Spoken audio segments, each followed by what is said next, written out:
মা আর মাতৃভূমি এই দুটো জিনিস আপনি কোনোদিনও ভুলতে পারবেন না। আপনি যেখানেই যান কেমন করে ভুলবেন? এটা যে রক্তে মিশে আছে। যাজ্ঞ কেমন আছেন? শিলা সরকার, দিনাজপুর থেকে।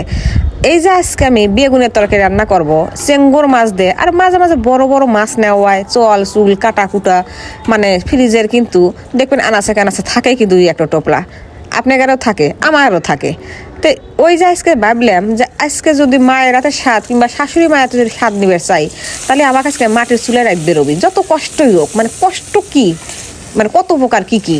কারণ একটা মাটির চুলা ধরানি এত সহজ কথা না।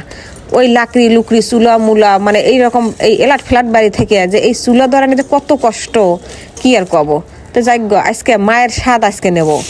আজকে আমি বেগুন রান্না করব ধনিয়া পাতা দিয়ে আর টমেটো দিয়ে, দুই একটা সিমও দিছিলাম, একটা আলুও দিছিলাম। কারণ ওই যে মায়ের হাতে স্বাদ আজকে নেব। তো চুলাটা এত সুন্দর করে দাউ দাউ করে জ্বলতেছিল, নতুন চুলো নিছি। ভাবলাম যে জলে কি না জলে।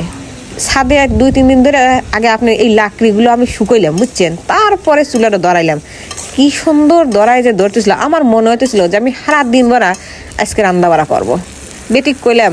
বেটাক কইলাম যে আর কি খাবো ক আমার। তো যাই হোক, অত কিছু তো শেয়ার করা যায় না, অনেক কিছু রান্না করছিলাম। তো তার মধ্যে যে আমার সবচাইতে প্রিয় জিনিস এই বেগুনের তরকারি, একটু ধনিয়া পাতাতে নামাইছি, বুঝছেন। হায় রে স্বাদ, গরম গরম দোয়া দোয়া ভাতের সাথে, মানে আপনার আর কিচ্ছু লাগবে না।